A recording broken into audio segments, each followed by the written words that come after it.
Have you ever found yourself in a situation that you don't know how to get out of?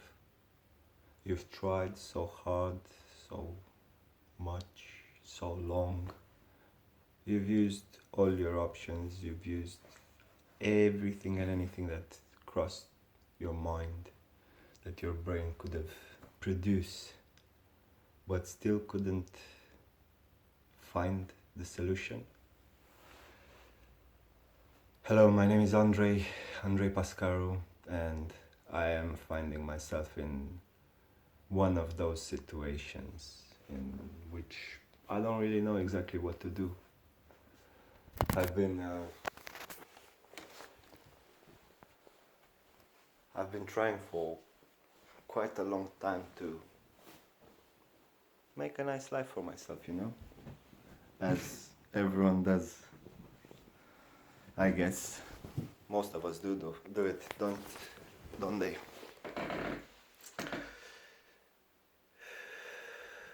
I came to the UK in 2015. It's nearly 7 years and a half. And I've done my best. I've tried. I've worked in constructions, hospitality, the regular jobs in the UK for foreigners, especially for Romanians, because I'm Romanian. Anyway, I've done my best, but in 2019, in July 2019, 15th of July,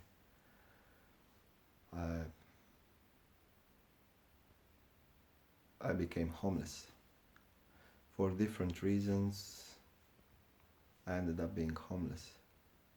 After sleeping on my cousin's couch for a few months, trying to save money, trying to do something with my life. Anyway, I found myself homeless, sleeping on the streets. In the beginning, it was alright because I was lucky. This is the truth. I was lucky. I was lucky that before ending up in the streets, I had a few years of, let's say, self-development, spiritual development, mental development, body development, material development, growth and development. So going through that, it has given me a mindset that no matter what happens, you just keep on pushing. But now I find myself in this situation where no matter how much I've been pushing, I can't get out. It's incredible, it's amazing. But the weirdest thing is that it's not just not being able, it's like no matter where I go, no matter what I try to do, the answer is no. Which I find it very weird because I don't do this, but it's still, the question still pops up when you see people around you receiving their rights, and when you go to ask for the same right that you're supposed to qualify for, that it is yours, you go and ask and they say no, you don't qualify. Interesting, isn't it? But I don't really care. I actually don't care if someone else gets more than I do. Eventually, I will make enough for myself. But I just want to receive the minimum that I need in order for me to be able to move on, to keep on pushing, to get out of this situation, to get back on my feet, and much more. Because I'm not satisfied with a little. Otherwise I would not have pushed. If I would have been satisfied with a little, I would have lived on on the £300 that I get monthly from Universal Credit, and the housing benefit that is being covered, but it's not what I want. I don't want £300 a month. I don't want to make £300 a month. I want to make £300 million a month. That's where I want to get to.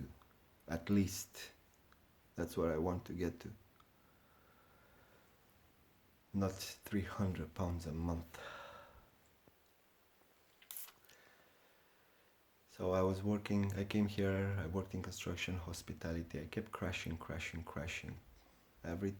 After every time I crashed, I took a short break, got back up, started to push again, and again. And I ended up on the street. I didn't know exactly what to do. After a few months of sleeping here and there, parks, benches, when it would rain, I slept in the Greenwich Tunnel under the Thames for one night as an example, because it was raining, looking for hangovers, or at least this is how other homeless people would call them, to sleep. I was lucky that someone gave me a sleeping bag one night that held me for a while, helped me survive. Yeah. And from July until October, I was mostly on the street, either on the street, or when I would have some money from here or from there, I would just go to a hostel. £10 a night. I would go there because for £10 a night they would also give me breakfast. So this was my way of making sure that I have where to sleep and breakfast, one meal a day. At least I would have one meal a day. I didn't know exactly what to do, so one morning when I was in the hostel, I was supposed to clear the room, clear the bed, not the room, because it was a hostel. And I didn't know what to do, so I just googled, what can I do if I'm homeless? So many websites, even government website, said if you are homeless, or if you are afraid that you will become homeless, just get in contact with the council, any council. If you're homeless, any council has the obligation to take you in. So I was in Greenwich at that time. The closest housing office that I knew, it was somewhere on the Isle of Dogs, close to Cross Harbour. I went there. They said, "Oh no, you have to go to somewhere around Poplar." I went to somewhere around Poplar. There they've told me, "Oh, you have to go to Tower Hamlets Council." I went to because I was in Poplar is in Tower Hamlets. So I went to Tower Hamlets Council. I've done the application. They said, "No, you don't qualify, you don't belong to this council." And I said, "Yeah, I know I don't belong to this council, I don't belong to any council. But I found myself in this situation, and online it says if I find myself in the situation of being homeless or becoming homeless, go to the council and ask for help." That's what I did. They refused me. They said no. I'm not gonna. Actually, I should mention this, because I think everyone needs to be aware and to understand how the system works before pointing fingers. The lady asked me if I have ID or passport. I said I do. A while later, when I came with a caseworker from a charity, she said that I told her that I don't have documents, that I don't have ID, I don't have passport. Yeah. I don't like to lie. A few years ago, I realized reading self-development books, spiritual books, everything that has fallen onto my hands, I realized that a lie is like handcuffs. It's they're holding us down. Every lie that we say, it is weighing on us. We're gonna move slower, we're gonna move forward slower, and it's gonna hold us down until we right the wrongs, and the lie is a wrong. And since then, for a while, I've been working with myself. No more lies, no more lies, no more lies. I reached a point where I've been 99.99% honest. I can't say 100% honest because there's been many situations when I would find myself speaking to someone, and I would say a lie, and I would I would stop myself, and I would say, "Oh, I'm sorry. I apologize. I've just said, I've just told you a lie. The truth is this. I don't understand. I don't fully understand why I said this lie, but I said it. Let me correct it." It was embarrassing in the beginning, but slowly, I realized that I don't want to say lies. I don't want to lie. So if I don't want to lie and I want to be honest, I have to stop myself in those moments.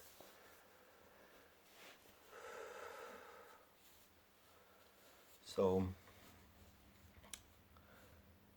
there was no reason for me to lie and say that she asked me that if I have passport or ID, and for me to tell her no. There was no reason. I needed help. I wanted help. Of course I would have said the truth. But anyway, they told me that no.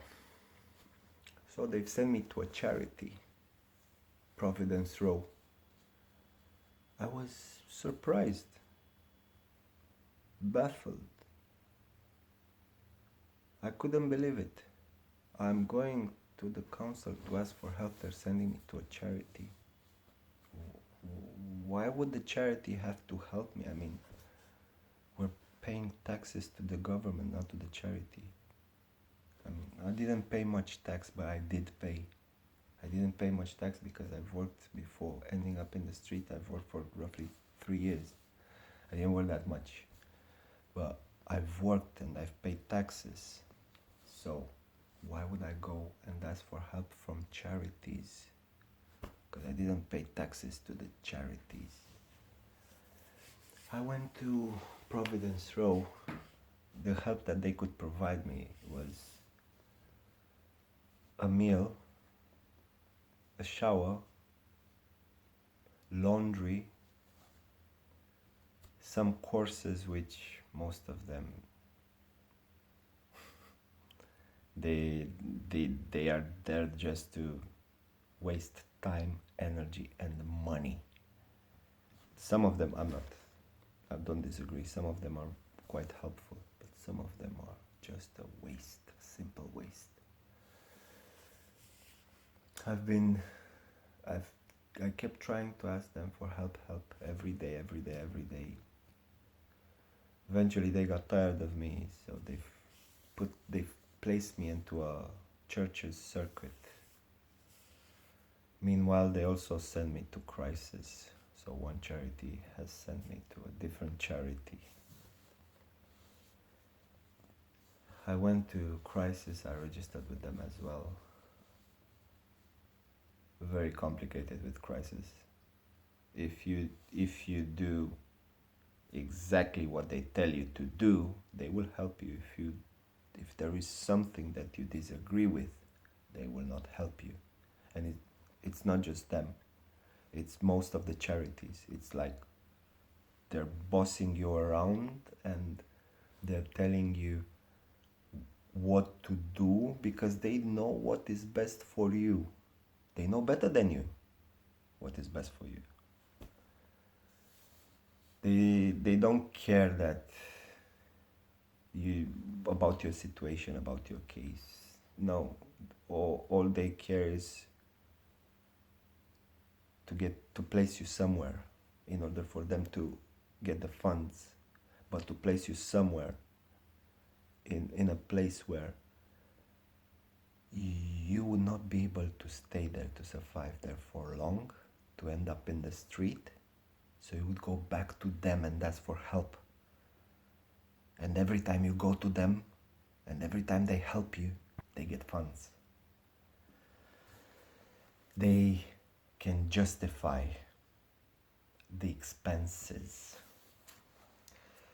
Anyway, I'm grateful to Providence Row for placing me into a church's circuit where I slept for 3-4 nights. Luckily, the last night, oh my god, I was sleeping under a bridge thanks to a guy who was homeless as well. Thanks, Carlos. He at Providence Row, he came and told me, listen, I normally don't invite people, but I see you're quite cool, you're quite chill, you're quite calm, you don't look like you cause trouble. If you want, you can come and sleep under the bridge where I sleep. I have some blankets. I've tried to make my own space because I don't have where to sleep either. I didn't know what to do. I went there. I slept there for a while until I think a few weeks. I think a few weeks or a month. I can't remember exactly. Until one night, I woke up in the middle of the night and there were like 20, 30 rats. Like, when I say rats, it's like, I don't know how to explain it to you. This big rats. I just pulled the sleeping bag. All I had was my nose and mouth, so I could breathe outside. Pulled the ropes, and I was just praying. I didn't know exactly what to do. I just started praying to God to get me out of there. I didn't know exactly what I could do in that situation. Nothing but pray. Luckily, the next day, I was placed in the church's circuit. A few days later, Crisis called me and asked me about a different church's circuit, if I want to go and sleep there. They told me that I can sleep there for 3 months, and if everything goes well, it can be extended, but it depends on the first 3 months. The church's circuit that I was sleeping at that time was valid only for 30 days. You could sleep there for 30 days. After 30 days, you're out. Make room for a new one. Well, in a way, it's good. At least if you're homeless 1 year long, at least you sleep a month in somewhere inside in a bed, not on the street. 11 months sleeping on the street is better than sleeping 12 months on the street.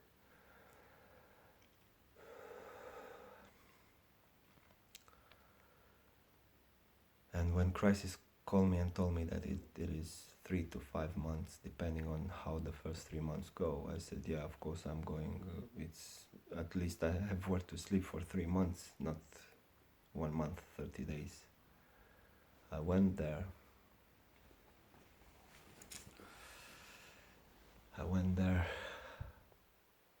Every day, a different church. Every day of the week, a different church. Monday, a church. Tuesday, a church. A different church. Wednesday, a different church. And every day until Sunday, a different church. Monday would start all over again. In the evening, around 7 p.m., we would gather in front of the church. They would give us teas and coffees and sweets, biscuits, stuff like this. most of which I wouldn't eat because I have diabetes type 1, and even though I was sleeping on the streets or in churches or homeless, I've done my best to take care of my health. I had for many, for that period when I was sleeping on the street and in churches, I was keeping my blood sugar level higher because in case I didn't have what to eat, at least I have my blood sugar high and I don't go into a hypo. I'm not gonna pass out and go into a coma on the street.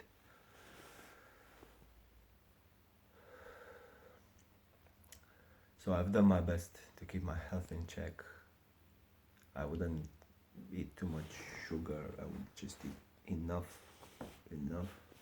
to keep me by. Then at 8 p.m. we would go into the church. Amazing people, they would give us food, serve us food. Sometimes dessert, sometimes, anyway, drinks. In some places they've given us like presents for Christmas. Beautiful people, the people working with us, amazing. The organizations, money driven. Yeah. This was from November until March. I don't know if I should mention the fact that one of the churches, when I first slept in it, I was sleeping so restless. I couldn't sleep at all. I couldn't. The next time I went, I felt like when I went into the church, I felt like something was gripping on me like claws into my back and front through my heart. Claws. This is how I was feeling, like something was clenching on me. Didn't sleep. I was restless the entire night. I barely slept. More tired than before going to bed, because I was sleeping. We were sleeping in sleeping bags and on mats. We would carry the sleeping bag. In the morning, we would take the sleeping bag with us. In the evening, they would bring us the mats when they would carry the mats from church to church. So anyway, this church, I wasn't feeling and I okay at all in that church. I asked them, can you please, just this day, can I please sleep in a different church because I cannot sleep in here. It's the way I feel in this church, the energy that I feel, and the negativity and malice that I feel in this church. It's not for me. I don't want to cause any. I told them I don't want to cause anything in in this place, in this organization, because I'm complaining about this. Just please let me sleep in a different church on this day, on Wednesdays, and that's it.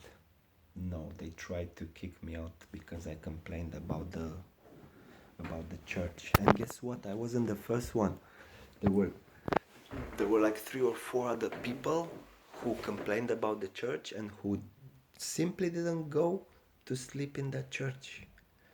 They would go to all the other churches, but in that church they didn't go.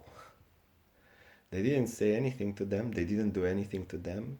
They only after me they came to kick me out. Only when I complained they wanted to kick me out and to. I went the next day. I started to send emails and everything. And when they saw that I'm not letting myself kicked out, they've stopped. Anyway, in March or February, coronavirus came, lockdown. You see, I'm really sorry for all the people who have went through bad and negative stuff during the lockdown. But I have to say, the lockdown was a breather for me. Was a lucky moment. If the lockdown didn't come, they would not have taken us from those churches. Uh, there's chances for me to still be on the street if lockdown didn't come. Lockdown came, they were not allowed to keep us in the churches anymore because there were like 40 people in one room. The risk was too high. Also, going through the day, going on the street, meeting other people, there were chances to get in contact with people who have coronavirus, COVID. So the government decided to place us into hotels. Thanks to the first of all, thanks to God, thanks to the government, thanks to the people who organized it.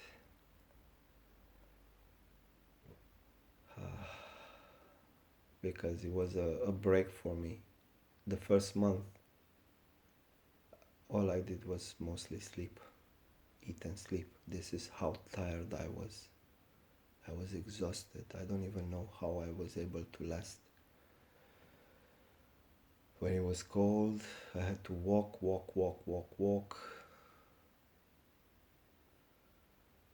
Yeah.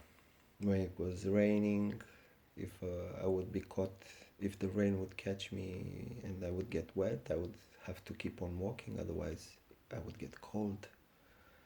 If I was lucky to get to stay on some place where it would be, I would be able to cover myself from the rain, great. If not, it is what it is. Yeah, full-time job. Wake up in the morning, 6 a.m. Some churches would give us breakfasts. Some 7 a.m. out. Take your bags, take your sleeping bag, get out, beat the streets. We would leave from there around noon. I would go to, I don't know, some charities to have some food, lunch, because I didn't have money, I didn't have a job, I didn't have benefits, I didn't have any income at all.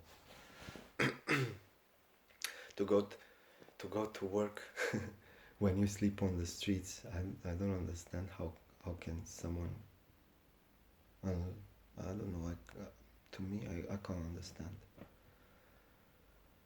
How can you ask from someone to go to work when they are homeless, when they sleep on the streets? You go in your sleeping bag, you can't sleep, it's cold, you're hungry, it's cold, if it's raining, you're ducked, and then wake up in the morning and go to work. How would you be able to last? Well, at least you'd be able to save some money and get some rent. Yeah, I didn't think about this, because you don't spend money on rent.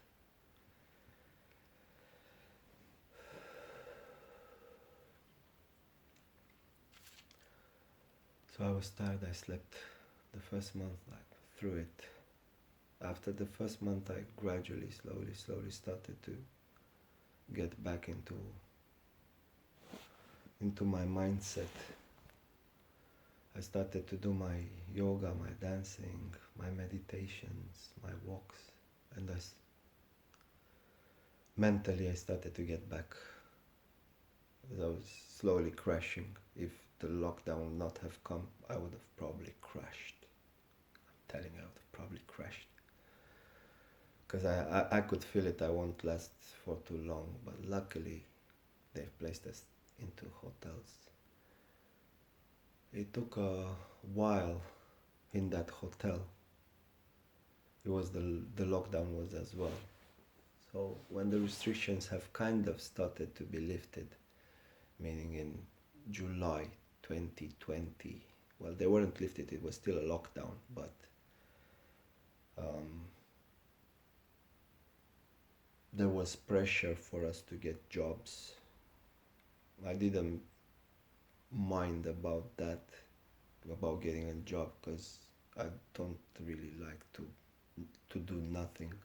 I mean, I do like to do nothing. I love my own time, just to sit with myself, with my thoughts, with my feelings, with my emotions, to grow and develop into positivity. We need it. Everyone should do it every day, at least 20 minutes a day, 15, 20 minutes a day, at least. So I do like that, but more than that, I get bored after a while. I like to be active, go stuff, do stuff. So, and I do like to work, but it was the way they were saying it, as in we are leeches and we should go to work.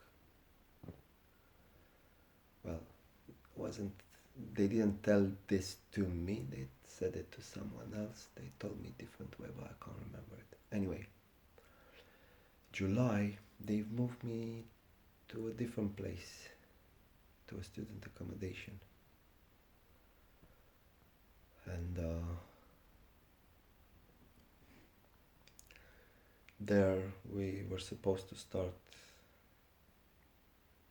see how I can get myself in employment, in permanent accommodation, get myself back on the right track.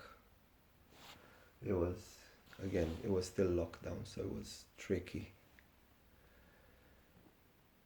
In October, we managed to get a job for myself. A job which, I don't know if it's okay to say the job and everything, but I can say it was very requiring, walking every day. Unofficially, we were being taught to do our job and rest. They were saying that as long as we hide properly, no one would say anything. So most of my colleagues, they were teaching me to just go and do my job in the morning, then in the evening do a bit more, and the rest of the day just waste it on benches on or whatever in the sun. But this is not my type. If we agree that my responsibility, my job responsibility is to do this, well, if this is what you're asking from me, I will see as much as I can offer from what you've asked from me, and I will give it to you. If I can't give to you everything that you've asked from me, I will tell you, this is as much as I can. But anyway, when we agree that I'm supposed to do this and this is my responsibility, that this is my job, I cannot just say yes and then go and do whatever I want.